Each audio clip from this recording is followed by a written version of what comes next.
Hello, this is Priyanka and welcome to my channel What Lacked, and please like, share and subscribe my channel. So I get the encouragement so that I'll share more of such videos. Okay, so आज का हमारा जो topic है, आज हम university grant commission net bureau द्वारा जो net का सिलेबस है पर्टिकुलरली फॉर कोड नंबर 55 वो डिस्कस करने वाले हैं। और ये कोड नंबर 55 में कौन सा टॉपिक आपका कवर्ड है, that is labour welfare, personnel management, industrial relation, और you can call it as IR, labour and social welfare and human resource management और एचआरएम। तो एचआर के बच्चे इसमें फॉर्म डाल सकते हैं, लेबर वेलफेयर के बच्चे इसमें फॉर्म डाल सकते हैं, आईआर में जिनको इंटरेस्ट है और कोर्स किया हुआ है वो लोग इसमें एनरोल कर सकते हैं। Okay, so let's move. तो पहला यूनिट यहाँ पे आप देख सकते हैं। पहला unit is all about your principles and practices of management.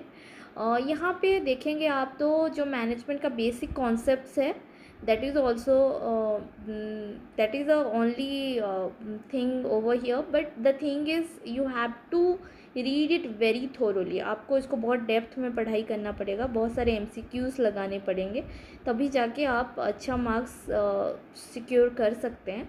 But ये अगर आप इन जनरल देखेंगे तो ये आपका बेसिक कॉन्सेप्ट है मैनेजमेंट से, वही लिया रखा है।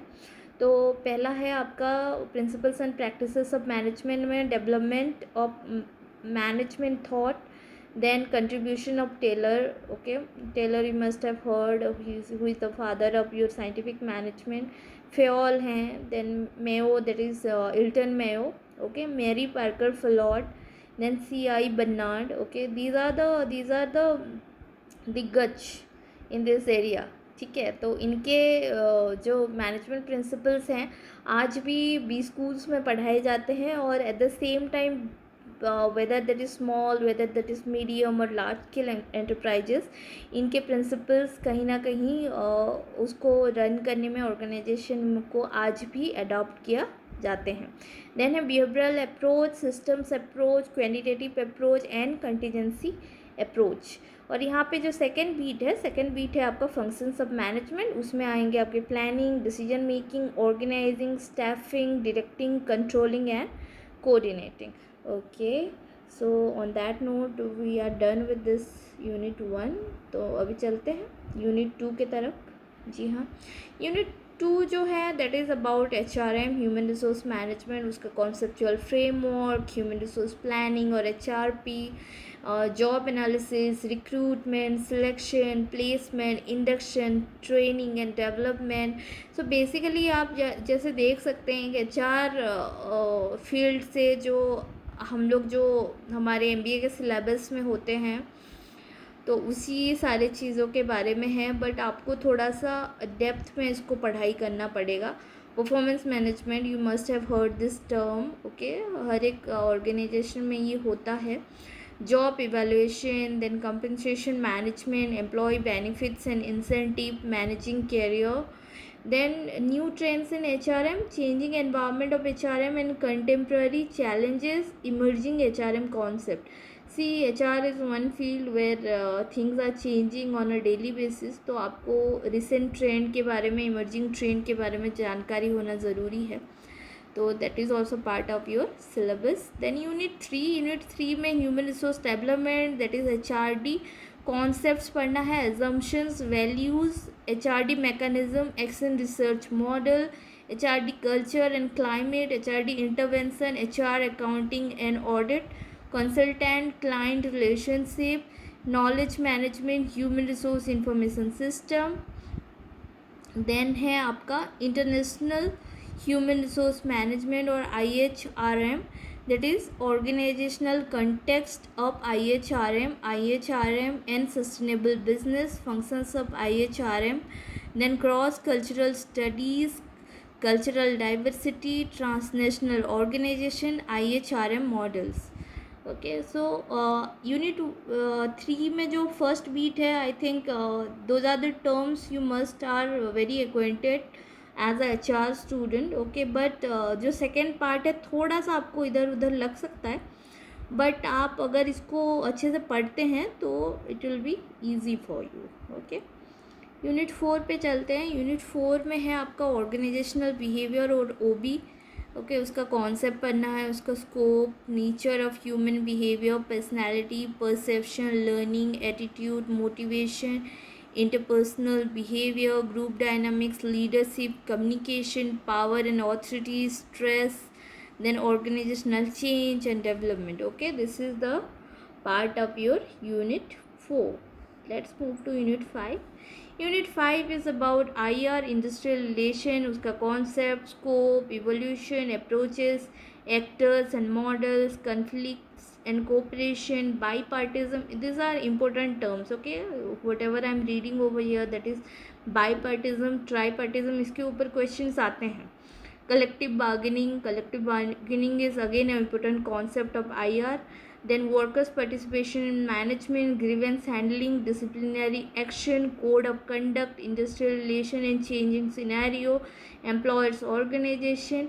और यहाँ पे यूनिट 5 का अगर सेकेंड पार्ट देखेंगे तो ट्रेड यूनियन है, और ट्रेड यूनियन IR का बहुत ही इम्पोर्टेंट हिस्सा है. ओके, तो इसका कॉन्सेप्ट पढ़ना है, इवोल्यूशन पढ़ना है, problems of trade union in India, recognition, the Trade Union Act 1926, emerging role of trade union in India. तो इसी के साथ हमारा यूनिट 5 कंप्लीट होता है. अभी यूनिट 6 के तरफ चलते हैं. यूनिट 6 में है आपका इंडस्ट्रियल डिस्प्यूट. इंडस्ट्रियल डिस्प्यूट में उसका factor, forms, trends, prevention and settlement, role of state and central labor administration, strikes and lockouts, the Industrial Employment Standing Orders Act 1946, the Industrial Dispute Act 1947. ये सारा कुछ आप MBA में ज़रूर पढ़े होंगे, तो आप इसमें एक्वेंटेड हैं. बट द थिंग इज़ आपको और थोड़ा डेप्थ में पढ़ना पड़ेगा, छोटा छोटा बीट्स पे ध्यान देना पड़ेगा.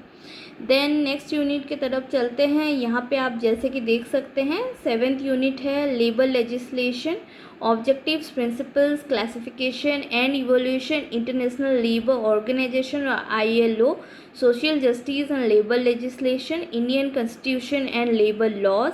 यहाँ पे बहुत सारे इंपॉर्टेंट एक्ट्स दिए हुए हैं, जैसे कि the factories act 1948, the mines act 1952, the inter state migrant workman regulation of employment and conditions of service act 1979, the Contract Labor Act 1970, the Building and Other Construction Workers Regulation of Employment and Conditions of Service Act 1996, the Child Labor Prohibition and Regulation Act 1986.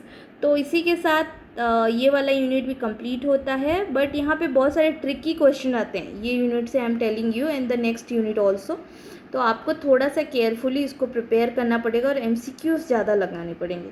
Next unit है, आप जैसे देख सकते हैं wages के ऊपर, उसका concept, types, factors influencing wages, wage theories, wage differentials, the Minimum Wages Act 1948, the Payment of Wages Act 1936, the Payment of Bonus Act 1965, the Equal Remuneration Act 1976, the Payment of Gratuity Act 1972, the Employees Provident Fund and Miscellaneous Provisions Act 1952.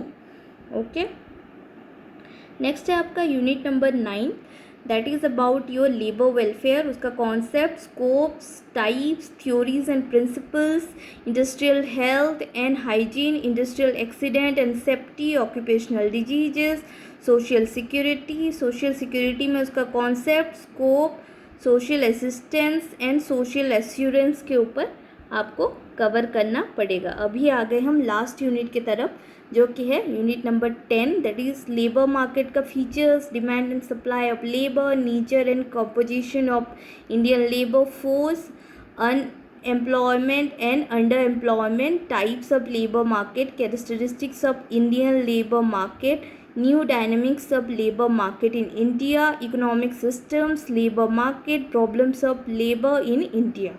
So here we are done with unit number 10 as well. तो ये तो खाली इसके बारे में syllabus क्या है वो जानकारी मिला. आगे के जितने भी वीडियोस हैं उसमें हम वन आफ्टर अनदर यूनिट्स के बहुत सारे टॉपिक्स के बारे में भी डिस्कस करेंगे. सो प्लीज़ मेरे चैनल को लाइक कीजिए, सब्सक्राइब कीजिए, और आगे के जितने भी वीडियोस आएंगे I hope that will be helpful for HRM और labour welfare students. So please, और पेपर 1 के भी कुछ कुछ वीडियोस आएंगे. Okay, that will be common for all. So on that note, thank you.